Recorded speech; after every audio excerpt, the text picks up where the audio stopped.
Hello class, good morning, good afternoon, good day.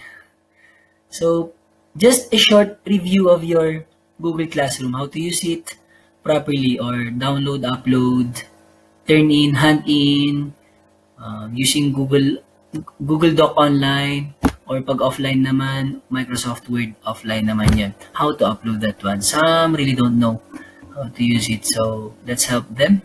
Sa mga nakakalam, wala namang problema na yan.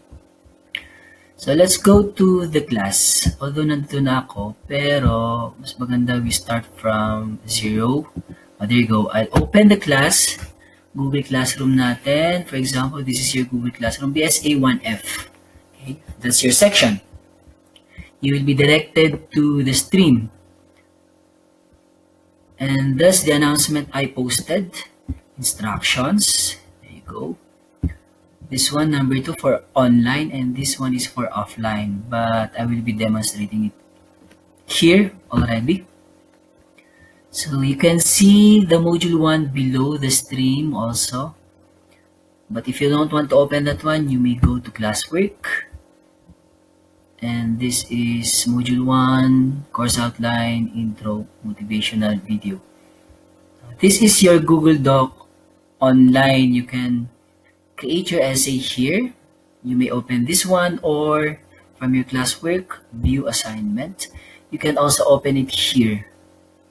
Alright? So let's try opening it here from your work section. Open it here.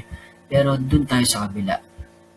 Kasi mas shortcut to. So when you open that one, sana? Medyo mabagal. Ayan. This is now the Google Doc online. You can create your essay here. Kagaya nyo, sinulatan ko na, no? Because, why we run? Because we don't walk. O, yan. Yan yung pangalan naman. For example, that's my name. Marty, my name, apelido ko Liu. Marty Liu. Okay. Ito naman, you can edit this one. But remove your name. You can edit it. Module 1 activity. Okay. So, ayan. Or press enter lang. So after creating your essay here in the Google Doc online, you can turn it in. If you're done, if you're done. Once you turn in, that means sinubmit nyo na sa akin. I can see that one in my account. In my account. Ayan. So tapos na. That's online. But if you prefer to download this one offline, you want to create your essay offline, you can download it here from file and then download. Ayan. I-save nyo lang kung saan nyo gustong i-save. Huwag nyo kalimutan kung saan nyo sinave at kung ano yung pangalan nito when you save it. But if you don't want to save that one, i-close nyo na lang. Kasi offline naman, di ba? So you may create ito. You may create your own, your new Microsoft Word offline essay. You can create here. Just follow the format sa Google Doc online. Yung table, yung the headings. And for example, nandiyan na yung heading tsaka table. Gawa na kayo ng essay. And then save it. Control S or file, save as. Pero Control S ko na lang. Control S. Tapos, download. Sa download ko na lang i-save class, no? And then, actually, may nagawa na ako. Ito na yun, no? Yun na lang yung pangalan niya. Yan. Palitan ko na lang. Nakasave na yan. I can close this one because it's done. I will now go to the classwork, view assignment, and your work section, ito. And then, you don't need this Google Doc anymore because you created your essay offline. So all you have to do is add, upload it, add, file, and then select files from your computer, from your device, and then ito yun ginawa natin. Yan. Yan. So it was uploaded already, not yet.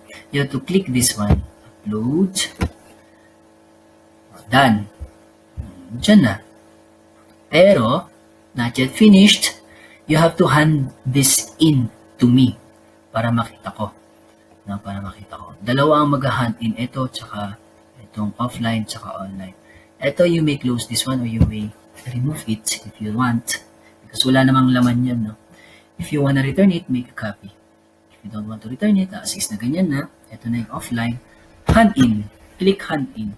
So, one attachment to be handed in to your instructor, to me. Hand in, no? Yan. So, that's offline, no? Ganun lang, class. Tapos na yung ako na lang problema kung paano i-check yan. Diba? So, instead of sending it through Messenger or through my email, kasi ang mangyayari niyan, mag-flood yun, medyo mahirapan ako mag-download. Unlike here, sa Google Classroom na madali lang i-check ko na kaagad, no? Nakalista na. Parang playlist ba na pinupuntahan ko na lang. One more thing, class, I forgot, if you want to message me or private comment, ayun dito. Classwork, view, assignment, and then you can see it here, your work. Ito, hi sir, pangit ko na-receive nyo, pero wag naman. Yan. And then send it. No one can read that one except me. But if you want to be seen or be read by your classmates, of course, ito, public comments siya. Class comments. Ayan. Makikita ng lahat yan kung gusto mo. Ayan. So that's all. I hope you understood the demonstration. God bless sa mga susunod nating activity.